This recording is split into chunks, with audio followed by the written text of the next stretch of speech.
룻기 1장 14절부터 22절까지 말씀을 읽었고요. 본문은 그렇게 읽었고 아마 설교는 18절까지 내용을 중심으로 해서 말씀을 전하고 또 그 뒤쪽은 다음 주에 더 할 겁니다.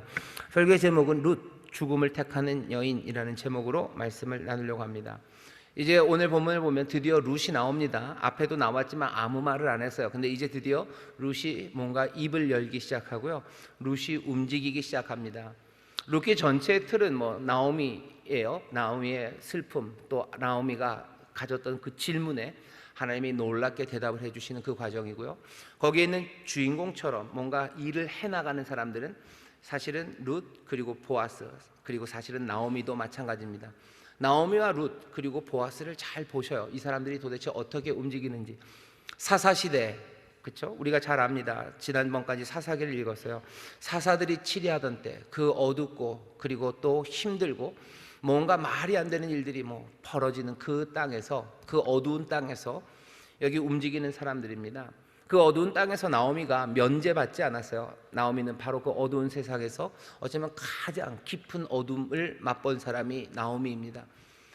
힘든 세상에서 가장 힘들었던 여인의 삶이 어떻게 자기 스스로 말하라고 말했던 그 삶이 어떻게 기쁨이 되기 시작하는지, 하나님이 나를 기억하지 않으시나 보다, 하나님이 나를 징계하고 나를 치셔서 나는 몽땅 다 비었다고 말했던 그 여인의 삶이 하나님이 나를 가득 채우셔서 나를 기쁘게 하셨다고 하는지, 그것들을 쭉 따라가는 겁니다. 이 말씀은 그래서 우리에게 뭔가 기대하게 하죠. 왜? 사사시대처럼 어둡고 힘든 세상에서 내 삶은 거기에서 면제돼서 어디 하늘 위에 살아가는 게 아니고 나도 그 어둠에 어쩌면 더 깊은 곳에서 아파하고 있어요. 세상에 억울한 일 난무하는데 나는 그 억울함에서 면제돼서 난 억울한 거 하나도 없는 삶이다가 아니라 억울한 거 많은 세상에서 나도 그 억울함의 한 귀퉁이를 차지하고 있고요. 어쩌면 그 억울함보다도 더 깊은 억울함에 있는 사람들이 있으셔요. 여기서 어떻게 일으켜 세우실까요? 도대체 이 세상에서 어떻게 나오미는 그 이름 그대로 즐겁고 행복하고 웃는 삶이 될까입니다. 여기 룻이 나와요. 룻도 만만치 않죠. 룻도 만만치 않아요. 이 룻의 삶도 변해갑니다. 나오미는 조금 다른 방식으로 변해가요. 그리고 룻은 자기 나오미에게, 사랑하는 시어머니 나오미에게, 그리고 어쩌면 그 베들레헴 전체에, 그리고 어쩌면 세계 역사에 영향을 끼칩니다. 룻이 세계 역사에 내가 남을 위대한 사람이 되겠다고 생각한 것은 아니에요. 하지만 나중에 보면 그렇게 평가를 하죠. 결국은 이 룻에게서 위대한 왕 다윗이 나왔다고, 다윗이 만들어낸 세상들, 다윗이 전 세계에 끼친 영향들, 그런 것들 생각해 보라면서 룻을 보게 합니다. 룻이 하는 일들을 보셔요. 나오미랑은 또 좀 다릅니다. 하지만 뭔가 비슷하게 공통으로 흐르는 게 있어요. 거기에 보아스가 또 나옵니다. 남자가 하나 더 나와요. 하일이라고 부르는 용사, 대단히 지위가 높고 힘 많고, 그리고 베들레헴의 지주입니다. 베들레헴의 지주, 힘 있는 이 사람은 어떻게 살아갈까? 성경이 힘 없는 사람의 이야기만을 적지는 않습니다. 어떤 사람들은, 예수 믿는 사람들은 몽땅 다 가난해야 되고 몽땅 다 망해가야 된다. 아니요, 그렇지 않아요. 하나님께서 어떤 사람들에게는 힘든 일들을 주시기도 하셔요. 그래서 낮아지게 하시고 그 길로 인도하시기도 합니다. 하지만 또 어떤 사람들에게는요, 하나님이 그 사람들을 높이셔요. 내 뜻보다도 더 높이실 때도 있고요, 하나님 우리에게 능력을 주실 때도 있어요. 그러면 다 그렇게 생각하죠. 내려가는 쪽보다는 하나님이 나를 올라가는 쪽으로 좀 불러주셨으면 좋겠다라는 생각을 여러분들 하시죠? 대답을 안 하시네요. 저는 합니다. 저는 합니다. 높여주면 좋아요. 좋죠. 예, 좋습니다. 낮추게 주시면 라고 생각하지만, 그것도 나쁘지 않아야 합니다. 주께서 나를 그렇게 낮추셔도 거기에 하나님의 은혜가 있을 거예요. 거기에 하나님이 주시는 기쁨이 있고요, 그 일을 통해서 하나님이 새 일을 행하실 겁니다. 보아스라는 유력한 사람, 그 사람도요, 이 사람이 어떻게 하나 보셔요. 이 힘과 그리고 이 부요함을 가지고 뭘 하나 보셔요. 이 사람은 그것들을 가지고 주장하지 않아요. 뭔가 다른 방식으로 세상을 만들어 갑니다. 룻기를 읽으면서요, 한 개인 그리고 나뿐만 아니라 나랑은 좀 다른 사람들, 이 전체가 이 사사시대라는 어둠의 세상에서 어떻게 복된 것, 밝은 것, 빛된 것, 그리고 모두가 슬퍼하는 곳에서 기쁨의 세상을 만들어 있을 수 있을지, 그 이야기를 룻기가 우리에게 전해줍니다. 내 삶만 기뻐지는 건 아니에요. 모두가 다 함께 즐거워하고 함께 노래할 수 있는 그 세상, 그 세상에 관한 이야기를 룻기가 짧은 이 4장의 이야기에서 전합니다. 오늘은 드디어 룻이 입을 열어요. 자, 입을 열기 전에 나오미가 하는 말입니다. 14절입니다. 그들이 소리를 높여 다시 울더니, 왜 울겠습니까? 엄마가, 시어머니가 우니까 며느리들도 같이 울죠. 원래 그런 겁니다. 옆에서 누가 하나 울면요 같이 울어요. 꼬맹이들도 다 그렇죠. 누가 하나 앙 하고 울면 같이 다 울어요. 나오미가 아마 울었을 겁니다. 여호와의 손이 나를 치셨으므로 나는 너희로 인하여 더욱 마음이 아프다. 13절이죠. 가라 그랬어요. 가라, 이제 너희들 가라. 그러니까 싫다고, 지난주 얘기입니다. 싫다고. 그러니까 아이고, 나오미가 다시 얘기를 해줘요. 왜 가라 그러는지 설명을 해줍니다. 가라 그럴 때 가지, 왜 안 가냐, 내가 이 이야기까지 해야겠냐 하는 거죠. 내가 가봐야 아무것도 없다는 거예요. 나는 아이도 낳을 수 없고, 내가 아이를 낳아서 너희들에게 혹시라도 아이를 기룡과 말론 대신에 내 아들들을 너희에게 다시 남편으로 주어도 그때가 되면 너희들이 아이를 낳을 수 있겠냐? 안 되겠죠. 그때까지 기다릴 수 없어요. 아무것도 남은 게 없어요. 할 수 있는 게 없죠. 아, 그래요? 그럼 가서 베들레헴에 가서 모시고 살겠습니다. 모시고 살 건덕지가 있어야죠. 여자들만 살아가는 세상, 그런 세상은 여기 이 사사시대에는 가능하지 않습니다. 땅도 몽땅 다 남자가 얻는 거예요. 내가 그 집안 사람이기 때문에 난 여자지만 땅을 주세요. 아니요, 그런 건 없습니다. 아들을 통해서 연결돼야 돼요. 정 아들이 안 되면 그 형제가 와서 그 남은 부인에게 먼저 죽은 그 형제 대신에 와서 뭐라도 아들을 낳아주면 대를 이어요. 그런 상황입니다. 아무것도 가서 너희들에게 줄 게 없다는 거야. 아들 나 못 난다. 아들을 낳아서 너에게 줄 수도 없다.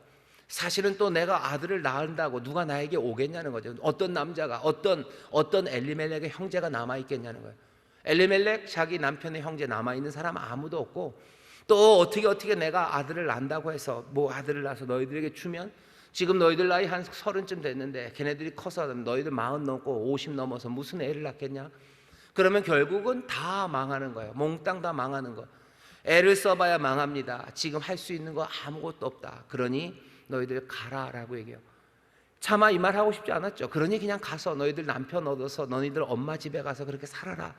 그때 얘기를 듣지. 왜 이 구차한 이야기, 이 슬픈 이야기까지 하게 했냐는 거죠. 슬픈 이야기를 다 합니다. 그러고는 뭐라 그래요? 여호와의 손이 나를 치신 거다 하면서 하나님 향한 원망, 아니면 하나님 향한 그 한탄을 쏟아냅니다. 그러고는 울죠. 시어머니가 그렇게 울면 며느리들이 괜찮아요 라고 할 게 없어요. 왜? 괜찮지 않은 걸 이 며느리들도 압니다. 14절이 그 얘기예요. 그들이 소리를 높여 다시 웁니다. 소리를 높여 우는 것도 서글퍼요. 근데 또 다시 울어요. 울음은 한 번으로 끝나지 않습니다. 슬퍼서 눈물이 다 마른 것 같아서요. 내 안에 이제 내 눈에 눈물이 없어요. 다 나은 것 같아요. 아니에요. 또 웁니다. 또 울어요. 여기 시어머니와 그리고 두 며느리, 결국은 과부 셋이 부둥켜 안고 울고 있습니다. 그들이 소리를 높여 다시 울더니 이제 오르바는 그 시모에게 입을 맞추되 룻은 그를 붙잡았더라. 며느리 하나, 기럯과 결혼했던 오르바는 어머니의 뜻을 알아들어요. 가봐야 아무것도 없어요. 엄마가 정말, 시어머니가 나를 정말로 가라고 하시는구나. 오르바가 모압에 돌아간다고 해서 행복한 게 거기 기다리고 있는 건 아닙니다. 그래도 조금은 낫죠. 조금은 나요. 거기 어머니의 집이 있어요. 아버지가 계신지 없어서 어머니의 집이라고 얘기했는지까지는 모르겠지만 거기 친척들이 있고 어머니가 있어요. 그리고 거기 모압에서는 또 좀 다른 방식으로 그냥 결혼해서 아이는 못 낳아도 그냥 일꾼처럼 거기 들어가서 살 수 있는 가능성이라도 조금은 남아 있습니다. 그러니 시어머니가 그렇게 가라고 하시니 가겠다고 입을 맞추고 오르바는 갑니다. 오르바가 가는 뒷모습을 보면서요, 여기 나오미가 다시 룻에게 얘기해요. 룻은 떠나지 않습니다. 그러니 15절에 나오미가 또 가로되 보라, 내 동서는 그 백성과 그 신에게로 돌아가나니 너도 동서를 따라 돌아가라. 룻 왜 안 가니? 네 동서도 가잖아. 그러니까 너도 가라요. 그리고는 나오미가 한마디 말을 더 붙여요. 그냥 가서 남편 얻고 니네 어머니 집에 가라가 아니라, 어머니 집에 가서 남편 얻어서 어떻게 좀 살아봐라가 아니라 하나를 더 붙이죠. 여기 그 오르바, 네 동서는 그 신에게 돌아갔대요. 그 백성에게 돌아갔다는 거예요. 그 민족에게 돌아간 거야. 그리고 그 신에게 돌아간 거야. 네가 나를 따라온다는 건 결국은 뭐예요? 그냥 나를 따라오는 데서 끝나지 않아요. 너의 신, 모압의 신 그모스를 버리는 거예요. 모압을 버리는 거다. 그러니 나를 쫓아오지 말고 돌아가라. 너의 신에게로 가라. 네 민족에게로 가라. 네 어머니에게로 가라. 그래도 삶의 가능성이 조금 열려있는 그곳으로 가라고 나오미는 모든 것들을 다 동원해서 지금 룻을 보내고 싶어 합니다. 그런 게 있죠. 둘이 쫓아오다가 가라고 그래서 하나가 가고 나면요, 당장 허전하죠. 하나가 갔으니 그래도 하나라도 데리고 갈까 싶은 마음이 나오미에게 좀 있었을 겁니다. 뭐라도 의지가 되겠죠. 무슨 막대기 하나라도 의지가 되는데, 그래도 이 착한 며느리 룻이 얼마나 힘이 되겠습니까? 가봐야 아무것도 없어요. 가봐야 아무것도 없는 거 압니다. 고생만 진땅 할 거예요. 나도 그렇고 룻도 그럴 겁니다. 그러니 고생하기 싫죠. 고생시키기 싫죠. 그래서 보내고 싶은 거예요. 하지만 사람 마음이 이렇게 양면이 있죠. 그래도 뭐라도 하나 있으면 그래도 덜 적적할 것 같아요. 그래도 나 혼자 우는 것보단 둘이 부둥켜 안으면 그게 더 슬프긴 하지만 그래도 울 수 있을 것 같은데, 오르반 가고 룻 붙잡고 싶은 마음이 나오미에게는 있었을 거라고 저는 생각은 합니다. 하지만 나오미는 이 룻을 보내야 된다고 생각해요. 이유는 딱 하나죠. 뭐 때문에 그렇습니까? 나오미는 지금 자기의 유익을 구하지 않아요. 지팡이 하나라도, 지푸라기 하나라도 있으면 좋겠는데, 물에 빠진 사람은 지푸라기라도 잡는다는데, 지금 나오미는 뭐 지푸라기 잡아야 돼요. 이건 그냥 물에 빠진 게 아니에요. 급류에 빠진 거죠. 이건 뭐라도 붙잡아야 되는 그 나오미가 며느리 둘을 보내요. 하나가 가고 나서 하나 남았으면 그건 정말 놓치면 안 되는 겁니다. 하지만 가라. 뭘 위해서? 나오미 나 자신을 위해서는 아니에요. 그냥 룻 이 며느리에게 조금이라도, 간다고 뭐가 인생이 확 피는 거 아닙니다. 하지만 조금이라도 여기 이 며느리에게 도움이 되고 유익이 된다면 보내야 되는 게 맞다고 나오미는 생각하는 여자입니다. 자기의 삶이 나오미 스스로 말한 것처럼 여호와의 손이 나를 치셨어요. 뒤에 베들레헴에 가서도 얘기합니다. 하나님 여호와가 나를 청텅 비게 만드셨어요. 여호와가 나를 징벌하셨어요. 여호와가 나를 괴롭게 하셨어요. 그 마음이 있어요. 내 삶도 힘들고요, 하나님에 대한 실망이 깊습니다. 그럼에도 불구하고 나오미는 긍휼함, 그리고 은혜, 베품, 그리고 내 유익이 아니라 내 사랑하는 이들의 유익을 구해야 되는 것, 그것들을 놓치지 않습니다. 지금 사사들이 치리하던 때요, 여기 슬프고 깨어지고 비어진 여인이에요. 하나님은 나를 버리셨겠구나, 하나님이 나를 기억하지 않으시겠구나 하는 그 상황에서도 나오미는 은혜를 놓치지 않습니다. 어둠의 세상에서 어떻게 빛으로 가는지를 잘 보셔요. 우리에게도 뭐 인심이 곳간에서 난다고 그러죠. 뭐가 부유할 때는 은혜 베푸는 게 쉽습니다. 그런데 이게 내가 점점 줄면요, 은혜 베푸는 게 조금씩 떨리기 시작해요. 그러다 점점 빛이 비어서 내가 정말로 쌀독에 쌀 한 바가지 남았을 때, 그때 내가 긍휼과 은혜를 베푸는 거, 이건 정말 어려운 일이에요. 여러분들 잘 아시죠? 뭐 사르밧에 있는 과부가 자기가 가진 게 없어요. 그냥 기름 조금이랑 가루 조금입니다. 그거 내줄 때 아이고 배고픈 선지자에게 내가 이거 봉양해야지, 그런 마음이었었을까? 아니면 기왕에 죽는 거 그냥 이거라도 먹고 죽어라, 이상하네요. 뭐 그러고 했을까? 거기에 대한 설명은 없어요. 하지만 죽을 줄 알아요. 없는 거 알아요. 근데도 사르밧 그 과부는 하나님의 선지자에게 그것을 내어줍니다. 얄궂고 조금 요 사람 왜 이럴까 싶은 것은 엘리야예요. 가서 달라고 그래요. 달라고. 하나님이 가서 또 달라고 그러래요. 어려운 시절에 은혜를 베푸는 그 길로, 그 긍휼을 베푸는 그 길로 우리를 인도하셔요. 그렇게 하자고 얘기하시는 거예요. 그렇게 하자. 몽땅 다 없는 것 같지만 결국 그것이 의미하는 바는 뭐죠? 내 남아있는 마지막 음식을 주는 거예요. 내 마지막 소원, 내 마지막 소망, 내 지푸라기를 내어주는 거예요. 가게 보내는 거예요. 이건 어쩌면 생명을 택하는 게 아니라 죽음을 택하는 겁니다. 나오미는 지금 그렇게 하고 있어요. 그리고 하나님은 우리에게 그렇게 하라고 여기저기서 이야기들을 하셔요. 그러더니 결국은 우리에게 예수 그리스도, 하나님 당신의 독생자를 우리에게 보내셔서 우리를 구원하셔요. 우리를 살려내셔요. 그리고 어떻게 하셔요? 그 길을 따라오라고 우리에게 얘기하셔요. 어떻게 하셨는데요?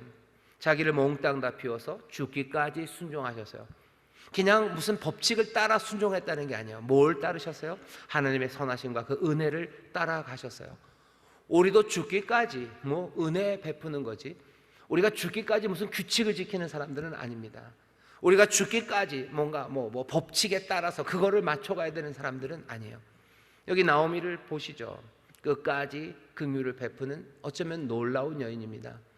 우리 가운데도 그런 사람들이 좀 있습니다. 좀 있습니다. 내가 어려워요. 내게 그러니 어쩌면 내 욕심을 차려야 될 것 같고, 내가 없으니까 뭐라도 챙겨놔야 될 것 같고, 내 뒤에 숨겨놔야 될 것 같지만, 그래도 다른 사람들을 위해서요 그냥 다 내어주는 사람이 있어요. 주머니에 갖고 있는 게 그것밖에 없어요. 이거 내가 내주면 나는 어쩌면 며칠을 굶어야 될지도 모르고, 그게 너무 극적이라면 내가 내 주머니에 있는 거 내주고 나면 나는 뭐 버스 탈 돈도 없어요. 그래도 내주는 사람 있습니다. 그리고 터덜터덜 몇 시간을 걸어오는 사람들이 있어요. 아이고 누가 좀 도와주면 좋겠다. 아니요, 도와줄 리 없다는 걸 알아요. 그러면 내가 내어줍니다. 그리고 조용히 걸어가죠. 내가 몇 시간을 걸어가야 되는데 다리가 무슨 육상 선수, 마라톤 선수 다리가 아니라는 걸 알아요. 영화도 있죠. 누구 다리는 무슨 뭐죠? 100만 불 다리나 뭐 그런 영화도 있었는데, 내 다리가 아픈 것도 알아요. 걷는 거 쉽지 않은 거 알아요. 그래도 내어주는 사람이 있습니다. 나오미는 여기서 지금 그렇게 하고 있어요. 가라. 네 동서도 가지 않았냐? 룻 가라. 룻은 이 이야기를 들어요. 룻은 이야기를 듣습니다. 그리고 드디어 룻이 말하기를 시작합니다. 나오미는 지금 룻을 정말로 보내고 싶어합니다. 은혜로 그렇게 하는 거예요. 거기에 대해서 룻이 뭐라고 대답하는지 이제 보시죠. 룻이 가로되 나로 어머니를 떠나며 어머니를 따르지 말고 돌아가라 강권하지 마옵소서. 이게 첫 번째요. 두 번째입니다. 두 번째는 어쩌면 맹세입니다. 어머니께서 가시는 곳에 나도 가고 어머니께서 유숙하시는 곳에 나도 유숙하겠나이다. 가시는 곳에 가고 머무는 곳에 머물 거예요. 내 살아 생전에 어머니를 떠나지 않을 거예요. 난 늘 살아 생전 어머니와 함께 갈 겁니다. 그 다음에 또 뭐라고 얘기해요? 어머니의 백성이 나의 백성이 되고 어머니의 하나님이 나의 하나님이 된대요. 왜? 나오미가 얘기했죠. 네 백성에게로 가라. 네 신에게로 가라. 동서는 너희들의 신에게로, 너희들의 백성에게로 가지 않았냐? 그니 너도 가라. 아니요, 어머니의 하나님이 내 하나님이 되어 어머니의 백성이 내 백성이 됩니다. 히브리어 원문을 보면 어머니라고는 하지 않아요. 그냥 당신의, 너의라고 돼 있어요. 너의, 당신의 백성이 내 백성이 되고 당신의 하나님이 내 하나님이 될 거예요. 두 번째 맹세죠. 살아생전 나는 늘 함께 할 겁니다. 거하는 곳에 거하고 가는 곳에 갈 거예요. 당신의 하나님이 내 하나님이 돼요. 당신의 백성이 내 백성이 될 거예요. 그리고 어떻게요? 죽어서도 나는 떠나지 않을 거예요. 그 다음에 얘기합니다. 어머니께서 죽으시는 곳에 17절이죠. 나도 죽어 거기 장사될 것이라.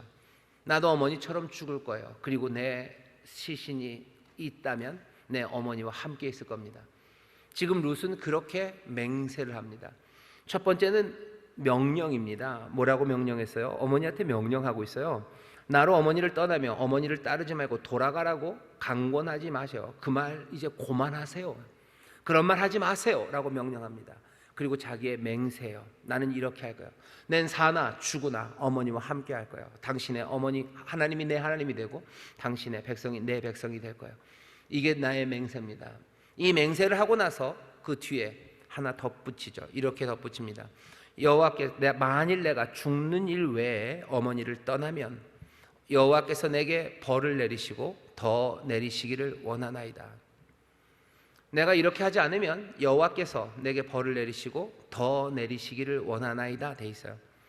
여기에 뭐 히브리어는 있는데 한국말이나 아니면 영어로도 마찬가지로 번역하기 어려운 거 하나가 거기 뭐 우리 번역으로 따지면 이렇게 되는 겁니다. 만일 내가 죽는 일 외에 어머니를 떠나면, 그 다음에 여기 코라는 부사 하나가 들어가요. 코라는 부사가 하나 들어가고 여호와께서 내게 벌을 내리시고 더 내리시기를 원하나이다. 이 코라는 게요 부사입니다. 뭔가를 행동을 설명하는 거예요. 그래서 이렇게 번역될 수 있어요. 내가 만일 어머니를 떠나면 이렇게 여호와께서 나를 벌 내리시고 나를 더 벌하시기를 원합니다. 이 이렇게 코가 뭔지에 대해서 사람들이 좀 설명을 합니다. 제가 보니까 다들 이런 식으로 설명하더라고요. 거기 코라는 부사를 하나 더 놓은 이유는요, 여기 이 말을 하면서 이 룻이 뭔가 행동을 했다는 거예요. 내가 만일 어머니를 떠나면 이렇게 여호와께서 나에게 벌을 주시기를 원한대요. 이 이렇게는 어떤 걸까? 사람들은 뭐 이렇게 얘기해요. 뭐 요즘도 이런 거 많이 하죠. 뭐 이렇게 하죠, 그죠? 내가 만일 어머님을 떠나면 이렇게, 아니면 여러분들 아브라함이 하나님 앞에 제사할 때 그 제물들을 갈라놓습니다. 갈라놓고 여호와께서 불로 임하셔서 그 사이를 지나가시죠. 예전에 무슨가 맹세를 할 때는요, 그 맹세한 일을 지키겠다고 그것들을 확인하기 위해서 뭔가 행동들을 해요. 그 중에 하나가 제물을 갈라놓는 거예요. 제물을, 그죠? 짐승을 잡아서 갈라놓습니다. 의미는 뭐예요? 내가 이 맹세를 안 지키면 어떻게 내가 이렇게 갈라진다는 거죠. 내가 이렇게 찢어질 거라는 거예요. 그걸 뭔가 보통은 낮은 사람들이 그 얘기를 합니다. 내가 이렇게 찢어질 거예요. 높은 사람이 할 때는 네가 이거 안 지키면 내가 널 찢어 놓겠다는 거죠. 그러면서 재물을 갈라놓습니다. 갈라놔요. 그런 것처럼 여러분도 뭐 내가 이거 안 하면 뭐 이렇게 될 거야 라는 거예요. 지금 여기 룻은요, 그냥 다짐이 아니에요. 여호와께서 내게 벌을 내리실 거예요. 아니요, 지금 맹세하는 겁니다. 늘 하던 거죠. 그 행동을 보여. 나를 죽이실 거예요. 나를 찢어 주시실 거예요. 아니면 나를 어떻게 하실 거예요. 그렇게 하셔도 좋아요. 뭘 얘기하고 싶은 거예요?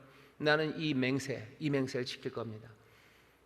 룻이 한 이야기가 세 단계예요. 명령입니다. 그리고 자기의 맹세예요. 그리고 하나님이 내가 이거 지키지 않으면 저주할 거라고 정말로 맹세랍니다. 맹세의 내용과 맹세의 행동이 있어요. 이걸 보고서 나오미는 더 말이 없습니다. 그렇게 룻이 말하고 났더니요, 나오미는 뭐가 더 있어야 되죠. 아이 가라고, 뭔 소리 하냐고, 아이고 그럼 무서운 말 하지 말라고, 취소하라고, 빨리 가라고. 그런 말 없어요. 19절 보면 이렇게 되어 있습니다. 나오미가 룻의 자기와 함께 가기로 굳게 결심함을 보고 그에게 말하기를 그치니라.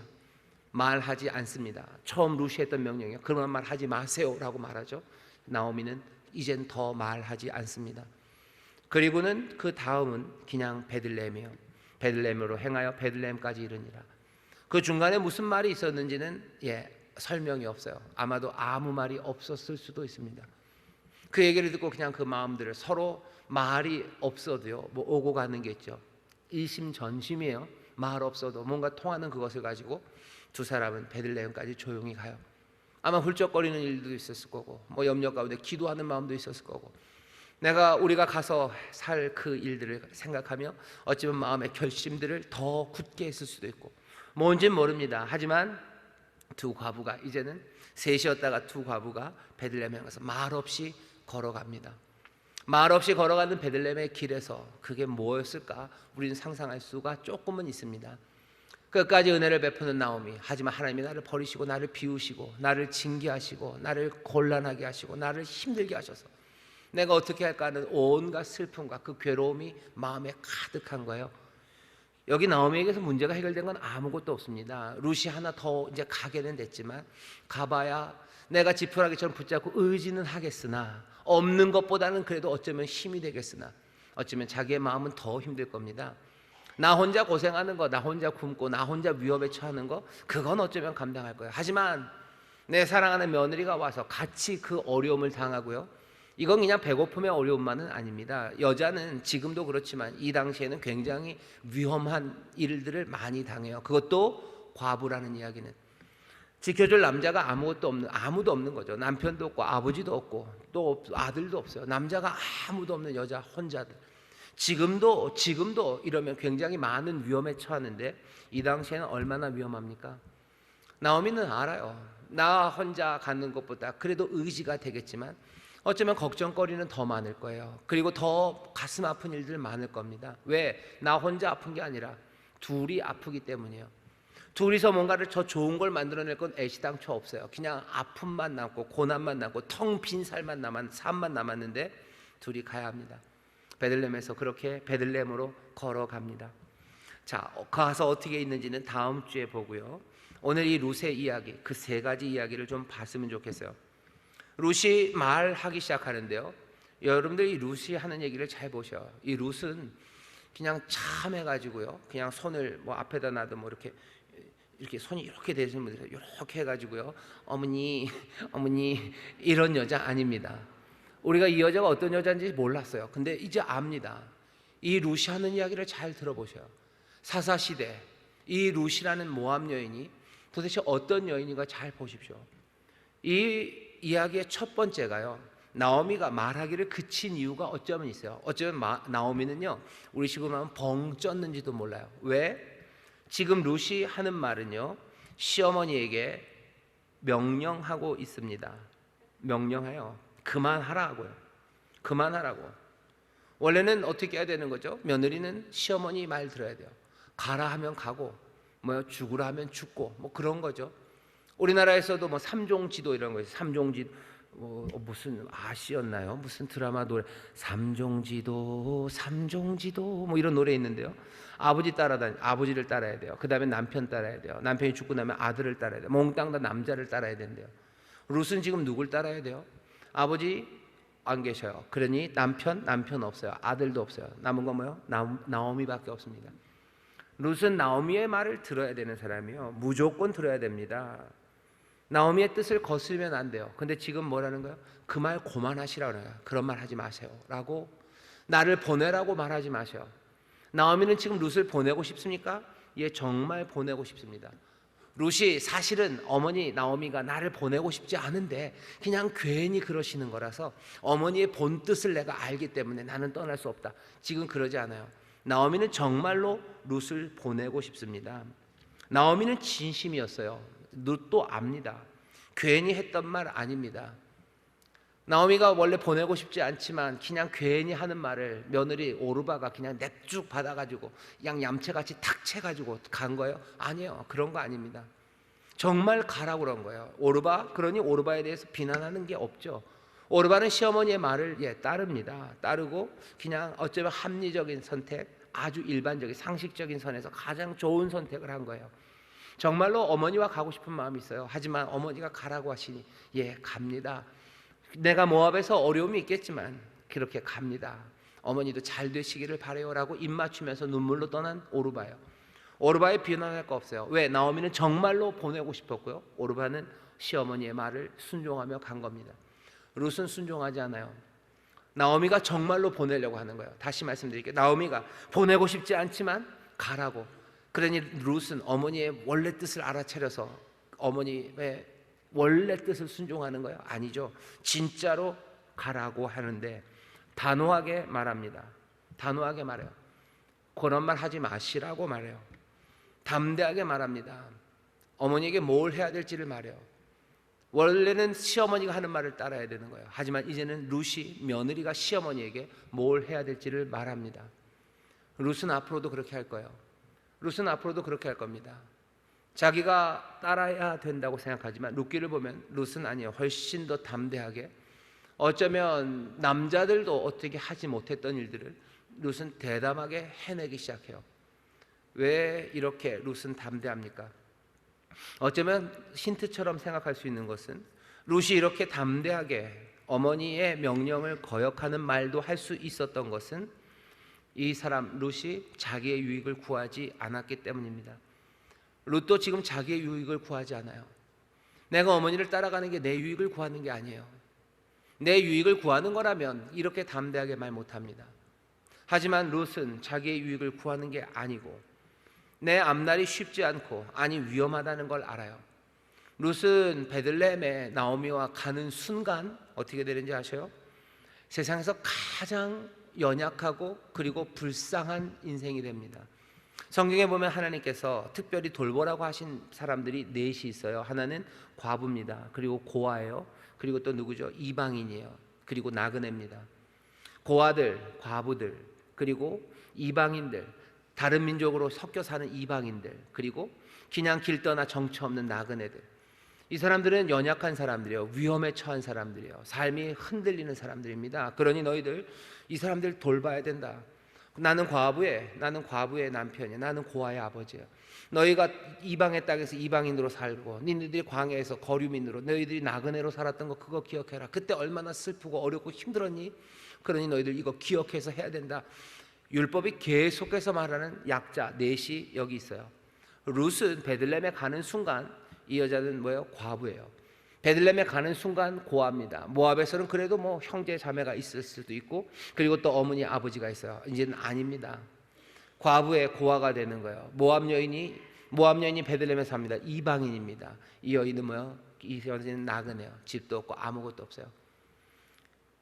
성경에서 말하는 가장 불쌍한 사람, 가장 연약하고 위험에 노출되는 사람, 그래서 하나님이 특별히 돌보라고 하셨던 바로 그 목록들이 몽땅 다 룻에게 해당됩니다. 그나마 나오미는요, 나그네는 아니에요. 이방인은 아니에요. 그냥 과부와 고아일 뿐이에요. 하지만 룻은 다릅니다. 더 어려워지는 상황이요. 그리로 가는 거죠. 자기의 신을 버리는 거예요. 자기의 민족을 떠나는 거예요. 그리고 자기의 가족을 다 떠나는 겁니다. 나 여기 있는 룻에게 그럼 남은 게 뭡니까? 남은 거 아무것도 없어요. 내 삶의 정체성, 내 삶의 모든 끈들이 다 끊어지는 그 결정을 지금 룻은 하는 겁니다. 룻은 죽음을 택하고 있는 거죠. 내 삶에 있는 모든 끈들이 끊어져요. 그 대신 나는 나오미, 아까 말씀드린 대로 내가 어머니와 함께 살고 어머니와 함께 죽고 어머니의 백성이 나의 백성이 되고 어머니의 하나님이 나의 하나님이 되는 그 결정을 위해서 모든 것들을 끊고 그리로 갑니다. 나오미는 그렇게 오는 룻을 감당하겠습니까? 감당 못합니다. 너 왜 나한테 명령하는 거야? 라고 말하지 못해요. 왜? 룻이 자기의 모든 이익을 끊어내고서 지금 따라오는 거예요. 따라왔다가 그냥 아니에요 울지만도 않아요. 룻은 지금 말하기 시작하죠. 명령하고 그렇게 말하지 마십시오. 자기의 맹세를 말해요. 그리고는 맹세 행동을 하죠. 하나님이 나를 죽이셔도 좋다고, 내가 이 명령 지키지 않으면 내가 저주를 받아 좋다고 내가 한 내 결단을 룻은 나오미에게 분명하게 말합니다. 도대체 룻은 왜 이런 겁니까? 왜 이런 거예요? 룻은 알았어요? 나오미가 숨겨놓은 재산이 베들레헴에 있게끔.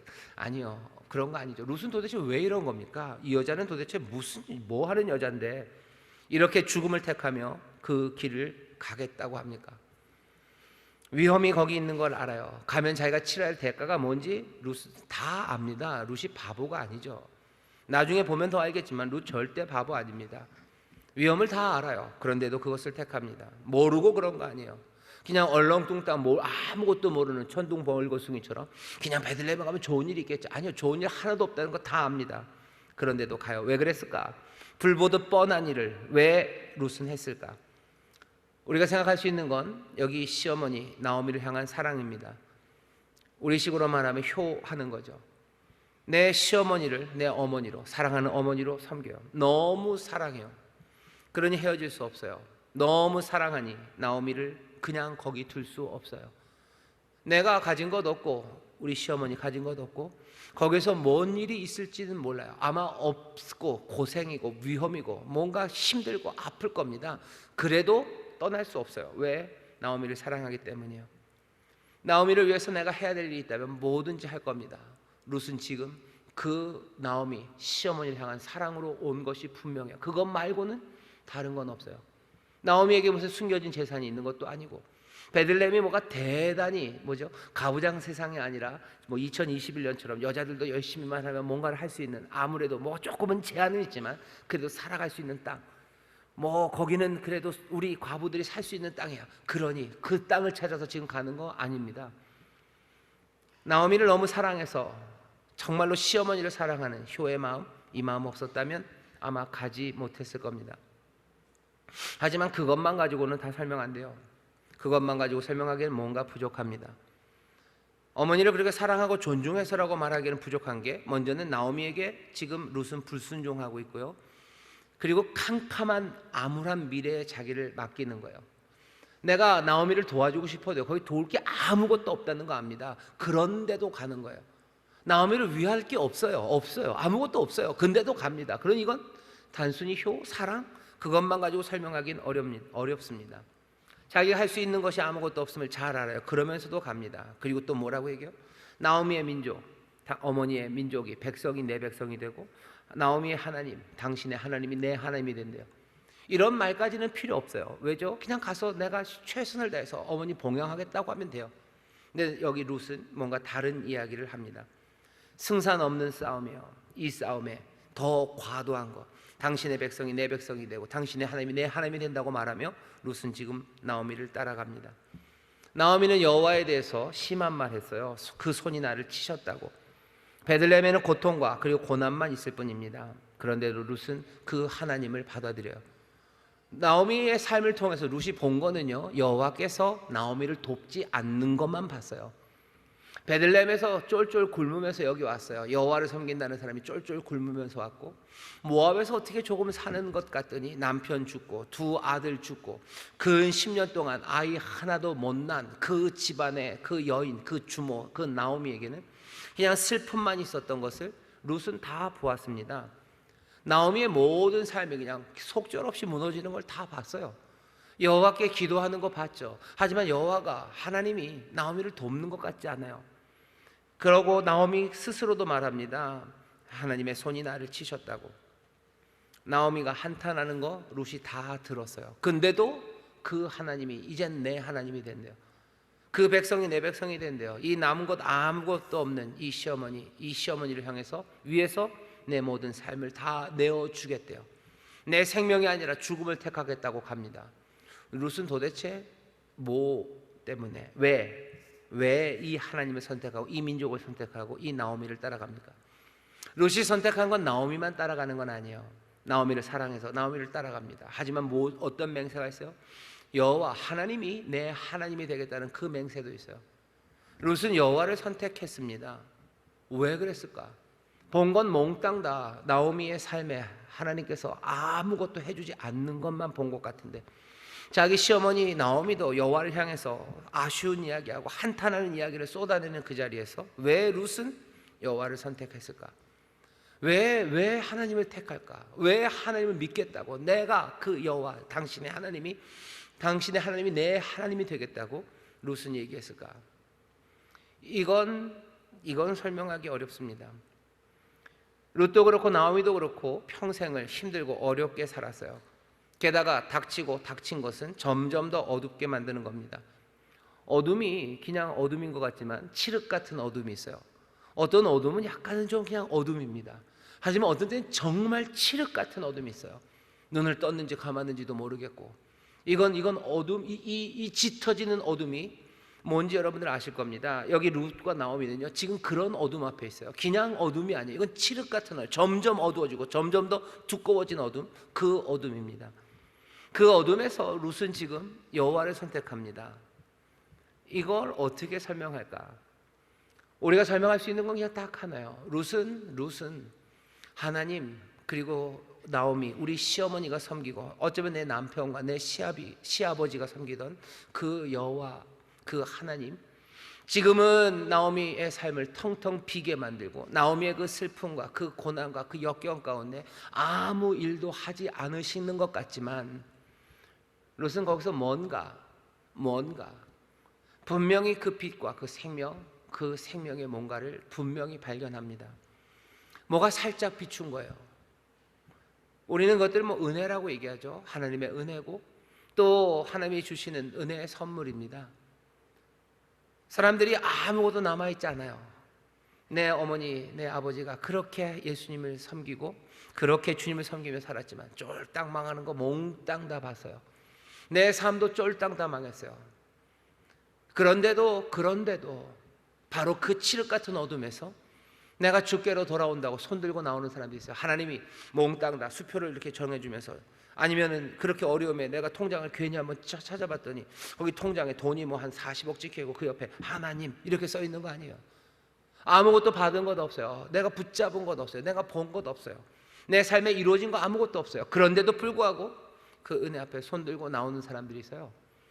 그런데도 내 마음에 내가 내 삶에 내 죄악이, 그리고 주여 내가 의지 없어서 전부여 손들고 나옵니다 하면서 나오는 사람들이 있어요. 그 사람들의 이야기들을 다 보셔요. 무슨 이유가 있나? 아니, 없어요. 그냥 뭔가 빛이 비친 거예요. 뭔가 그 마음을 때린 거예요. 뭔가 그 음성이, 그 부르시는, 그리고 나를 만지시는 그 은혜가, 때로는 목사님의 설교들을 통해서, 아니면 때로는 내 어린 시절 들었던 그 말씀들을 통해서 나를 붙잡으시는 뭔가죠. 그것 말고는 설명할 게 있습니까? 설명할 게 없어요. 우리가 아는 건 그런 이야기들이 여기 룻에게만 있는 건 아닙니다. 모세가 떨기나무에서 그 불 타지만 타지 않는 그 불을 봅니다. 모세는 어떤 사람이요? 꿈이 꺾인 사람이요. 40년을 바로의 왕궁에서 살았습니다. 파란만장하죠. 어려서 죽을 뻔하다가 그 강에서 건진받았어요. 그리고는 바로의 딸, 공주의 딸에게서 바로의 왕가에서 삽니다. 왕가에서 그냥 살아갔으면 모세는 순탄하게 살았을지 몰라요. 그런데 자기 어머니의 젖을 먹고 살아요. 하지만 어머니지만 어머니라 부르지 못하는 어머니예요. 어머니는 늘 모세에게 얘기하죠. 뭐라고 얘기해요? 너는 유대인이다. 너는 이스라엘 사람이다. 너는 아브라함의 자손이야. 네가 여기에 있는 거 하나님께서 널 여기에 온갖 이야기. 모세는 갈등이 얼마나 심하겠습니까? 그 이야기, 그러니까 출생의 비밀을 알고 있는 아이예요. 출생의 비밀을 자기가 알아요. 어쩌면 그 온 애굽의 성 안에서도 모세의 출생의 비밀을 알지만 말은 못합니다. 그 긴장 가운데 40년을 살면서요, 모세는 뭘 생각해요? 내가 생각이 어디로 흘러요?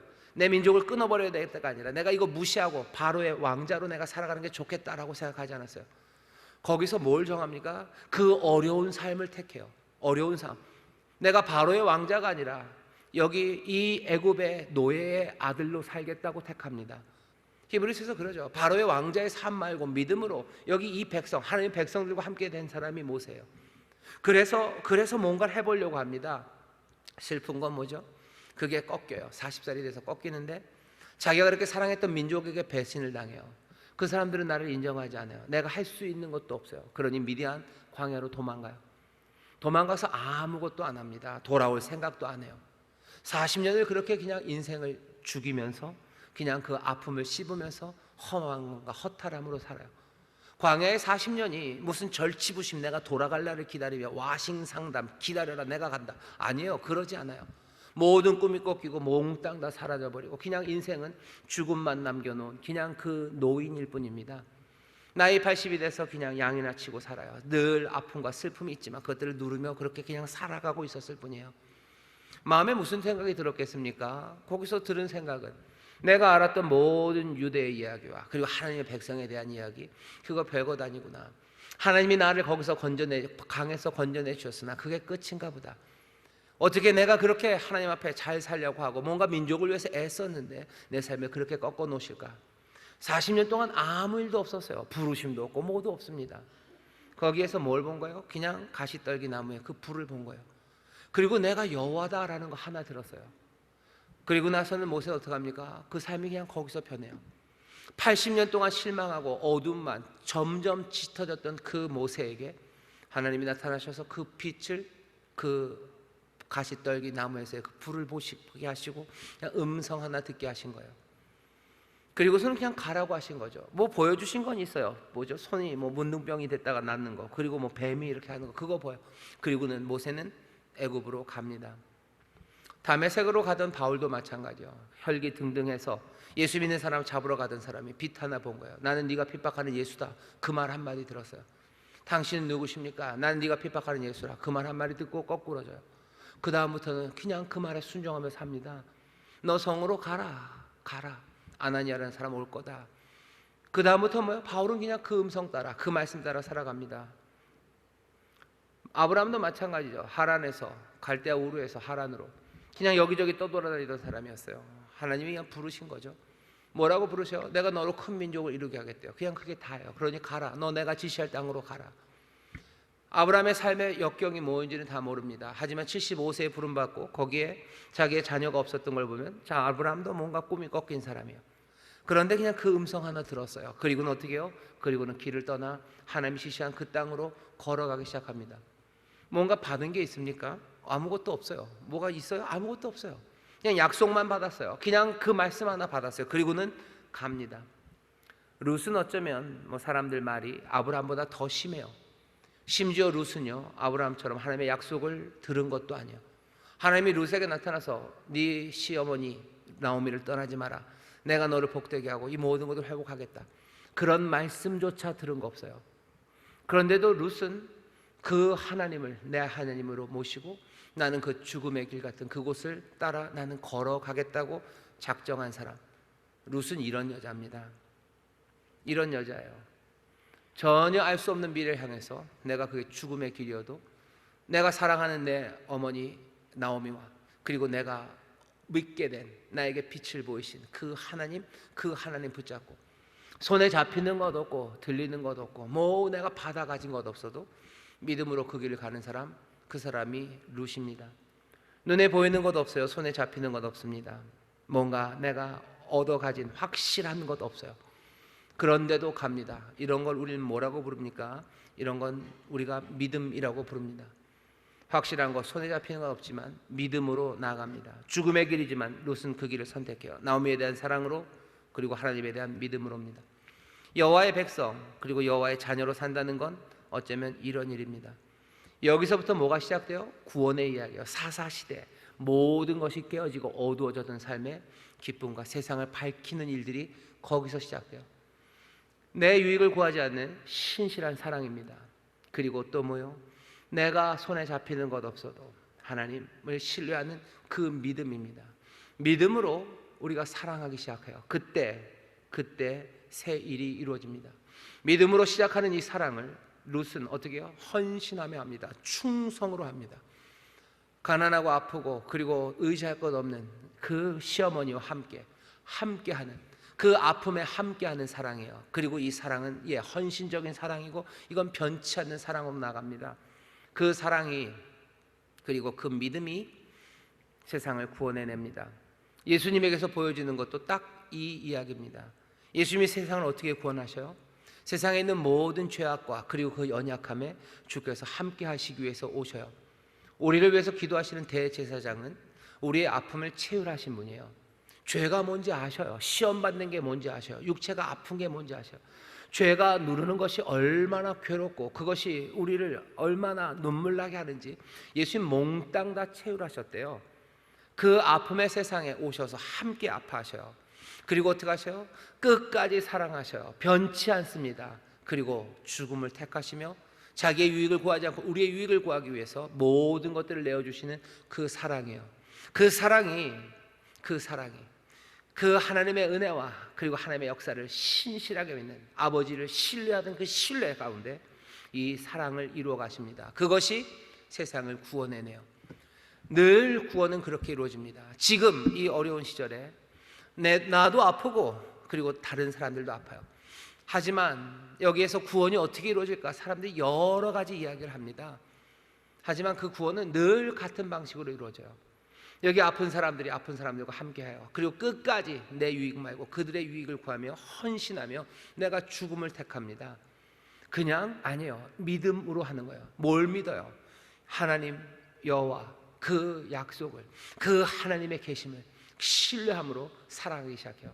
그 사랑으로 내가 사랑하는 것, 그 은혜로 사랑하는 것을 내가 믿고 의지하면서 그 사랑의 일들을 합니다. 거기에서 사사시대 모든 것들이 어둡고 그리고 말도 안 되는 불의가 가득하고 그리고 고통과 고난, 기근, 그리고 환난, 그리고 씁쓸히 쓴 버림받은 일들이 있는 세상에서 하나님의 역사가 또 하나님의 능력이 나타납니다. 이 믿음으로 하는 사랑의 행동은 과감합니다. 룻은 과감해요. 사랑은 두려움이 없어요. 사랑은 모든 두려움을 내어 쫓습니다. 왜? 하나님을 믿는 신실함으로 내가 사랑할 때 그때 두려움이 없어요. 룻은 두려움이 없는 여자입니다. 용감해요. 시어머니에게 말하고 나중에 베들레헴에 가서 룻이 어떻게 하나 보셔. 룻은 얼마나 용감한 여자인지, 룻이 얼마나 용감한지, 그 사랑이 이 여인을 얼마나 용감하게 했는지, 그 믿음이 이 여인을 얼마나 대담하게 움직이게 하는지. 대담하게 움직이고 그리고 과감하게 말하지 않으면 세상에 구원은 없습니다. 예수님이 이 땅에 오셔서 세상을 구원하실 때도 마찬가지예요. 그냥 오셔서 고난받고 죽고 아니요. 예수님이 하신 말씀을 들어보셔요. 예수님이 하신 일들을 보셔요. 그건 대담한 이야기들입니다. 세상을 뒤집어 놓을 만한 일들이에요. 전에 없었던 행동들이에요. 사람들이 그것들을 보면 깜짝 놀라죠. 이 사람이 뭐냐? 누구냐? 왜 전에 가르치던 사람들과 다른 권세가 있냐? 사랑에는 힘이 있어요. 사랑은 대담합니다. 내 유익을 구하지 않는 사랑, 하나님을 신뢰하는 사람들, 그 사람들이 진리를 말하고 은혜와 사랑, 유익을 위해서 하나씩 대범함으로 단단하게 굳어져 있던 걸 깨뜨리며 나가기 시작할 때 거기에 구원이 임합니다. 오늘 여기 모여있는 우리 사랑하는 성도 여러분들, 다시 한번 세상을 구원하는 게 뭔지 분명히 보셔요. 하나님 향한 믿음입니다. 그 믿음을 우리에게 주셨어요. 그리고 또 사랑입니다. 끝까지 죽음을 택하는 그 사랑이, 내 것을 포기하고 나은 사람의 유익을 구하는 그 시도들이 우리를 구원하고 회복하고 치료하기 시작합니다. 내 자녀에게 복이 임하고 내 자녀가 위로받기 위해서, 내 사랑하는 이웃들이 다시 한번 삶을 생명으로 채우기 위해서 해야 되는 일들, 믿음으로 행하는 사랑의 대담한 행동들, 그것들이 위로할 수 있고 그것들이 소망을 줍니다. 사람들이 놀라기 시작해요. 그리고 사람들은 다른 세상들을 보기 시작합니다. 이 귀한 역사가 정말로 룻이 행했던 것처럼 우리가 행하고, 또 룻이 그렇게 할 때 하나님이 역사하시고, 또 하나님이 룻을 통해서 이 구원을 이루시듯이 하나님이 우리를 통해서 구원을 이루시고, 또 우리의 순종을 통해 하나님이 새 일을 행하시게 될 줄 믿습니다. 기도하겠습니다. 하나님 감사합니다. 여기 룻처럼, 또 우리를 구원하셨던 예수님처럼 우리도 우리의 삶 가운데 구원을 이루며 구원을 누리며 그렇게 감격스러운 삶을 살기를 원합니다. 힘들고 어려운 시절이나 여전히 하나님의 구원의 역사는 지금도 새 일을 행하고 있는 줄 믿사오니 주여 그 은혜를 우리로 누리게 하시고 그 일에 함께 동참하는 우리 모든 성도들 되게 하여 주옵소서. 감사드리며 예수님 이름으로 기도하옵나이다. 아멘.